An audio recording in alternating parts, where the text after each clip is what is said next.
আসসালামু আলাইকুম বন্ধুরা, welcome back to my channel Shimla cooking care.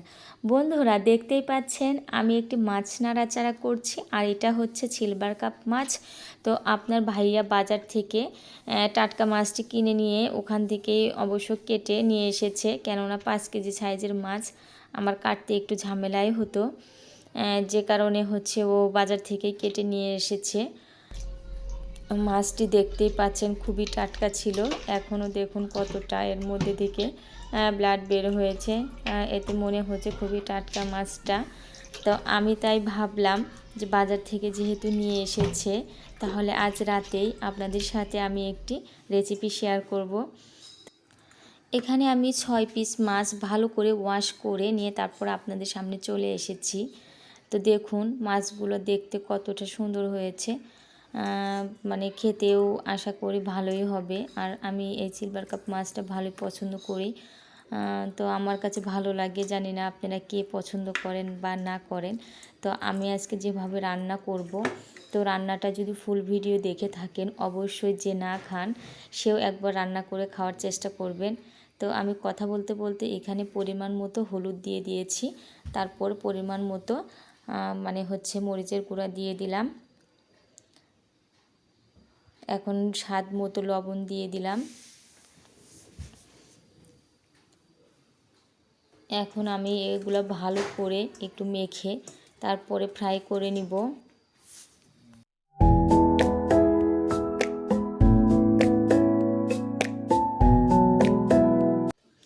এই তো মাখানো হয়ে গিয়েছে, এখন আমি ফ্রাই করে নিব। এই জন্য আমি একটি প্যান বসিয়ে দিয়েছি ইন্ডাকশন চুলার মধ্যে। এটা গরম হয়ে এলে আমি এর মধ্যে তেল দিয়ে দিচ্ছি, ততক্ষণ দেখতে থাকুন। এই তো আমি তেল দিয়ে দিলাম, তেলটা গরম হয়ে এসেছে, আমি এখন মাছের পিসগুলো দিয়ে দিচ্ছি।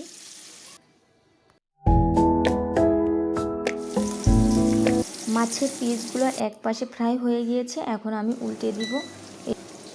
এই তো সবগুলো পিস উল্টানো হয়ে গিয়েছে, এখন আমি এই পাশটাও ভালো করে একটু ফ্রাই করে নিয়েছি। এখন আমি নামিয়ে নিচ্ছি, নামিয়ে নিয়ে দেখাচ্ছি কতটা সুন্দর হয়েছে। আর এই মাছের পিসগুলো একদম ফ্রাই করা যাবে না, মানে মুচমুচে করা যাবে না, হালকা জাস্ট ফ্রাই করতে হবে। এই দেখুন আমি হালকা ফ্রাই করে নিয়েছি। এখন আমি এই তেলের মধ্যেই ফুলকপিগুলো দিয়ে দিচ্ছি, আর 2টা আলু দিয়ে দিচ্ছি, নতুন আলু। ফুলকপি আর আলুগুলো আমি হালকা ফ্রাই করে নিব, এই জন্য এর মধ্যে দিয়ে দিচ্ছি সামান্য পরিমাণ লবণ ও হলুদের গুঁড়া। তো আমি এটা ভালো করে নেড়ে চেড়ে মিশিয়ে নিচ্ছি ফুলকপি আর আলুর সাথে। তো এরপর আমি ঢেকে ঢেকে এটা ফ্রাই করে নিব, তো ততক্ষণ দেখতে থাকুন।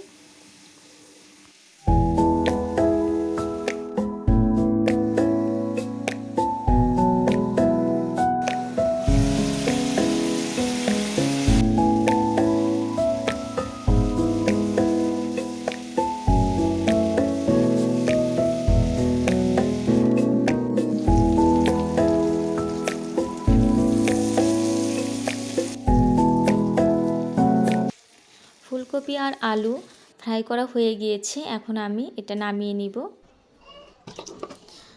আমি ওই একই তেলের মধ্যে আরেকটু তেল অ্যাড করে দিয়ে তারপর আমি এর মধ্যে পেঁয়াজ কুচি আর কাঁচামরিচ কুচি দিয়েছি। আমার ক্যামেরাটা অফ হয়ে গিয়েছিল, এর জন্য আমি দেখাতে পারিনি, সরি। তো আমার পেঁয়াজ কুচি কাঁচামরিচ কুচি ভাজা হয়ে গিয়েছে।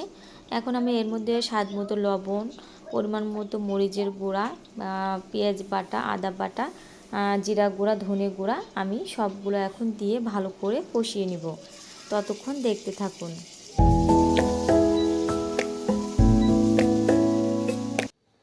এখন মশলাগুলো কষানোর জন্য সামান্য পরিমাণ পানি দিয়ে দিলাম, কেননা মশলাগুলো ভালো করে কষাতে হবে। আর মশলা যত কষানো ভালো হবে তরকারিটা ততটাই টেস্ট হবে। তো দেখতে থাকুন আমি কিভাবে কষিয়ে নিচ্ছি।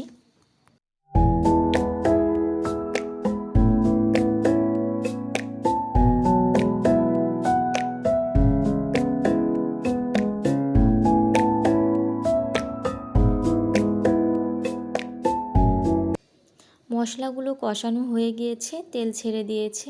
এখন আমি এর মধ্যে একটা টমেটো কেটে দিলাম, তো টমেটোটাও আমি ভালো করে একটু কষিয়ে নিব, তো ততক্ষণ দেখতে থাকুন।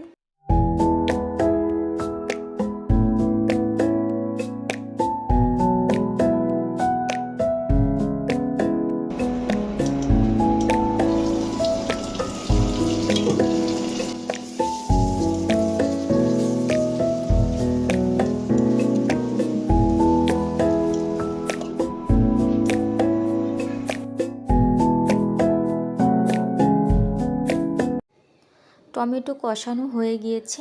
এখন আগে থেকে ফ্রাই করে রাখা ফুলকপি আর আলুগুলো আমি দিয়ে এখন এটাও ভালো করে কষিয়ে নিব। ততক্ষণ দেখতে থাকুন।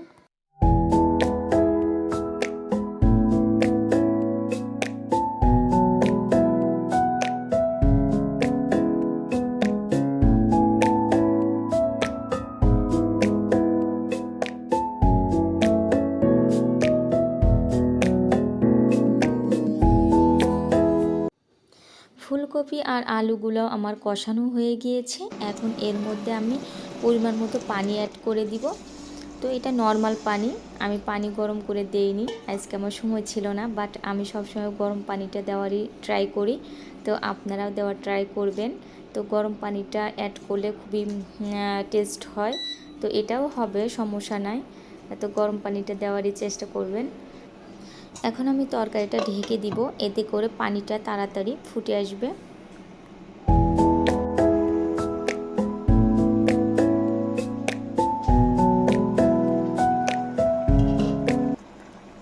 তরকারির পানিটা ফুটে এসেছে। এখন আমি ফ্রাই করা মাছগুলো দিয়ে দিচ্ছি একে একে।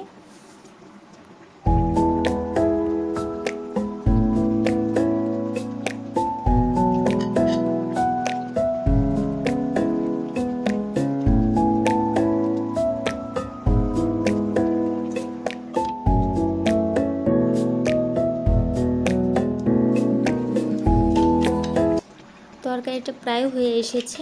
এর মধ্যে আমি ধনেপাতা কুচি ছড়িয়ে দিব। তো যারা না খান তারা ধনেপাতা কুচিটা স্কিপ করতে পারেন। তো শীতের সিজনে কম বেশি সবাই জানি ধনেপাতা পছন্দ করেন বা খান। তো এটা দেওয়ার চেষ্টা করবেন, অবশ্যই ভালো লাগবে। এখন আমি জাস্ট 2 মিনিট কুক করব, এরপর নামিয়ে ফেলবো।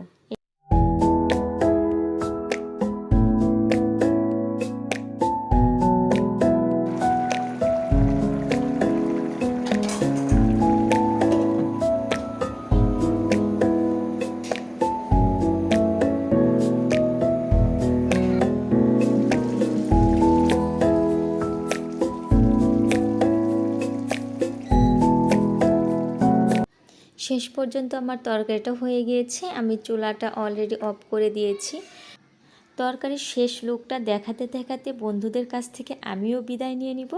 তো আগামী পর্বে আবারও দেখা হবে অন্য কোনো নতুন রেসিপির সাথে। ততক্ষণ সবাই খুব সুস্থ থাকবেন আর ভালো থাকবেন।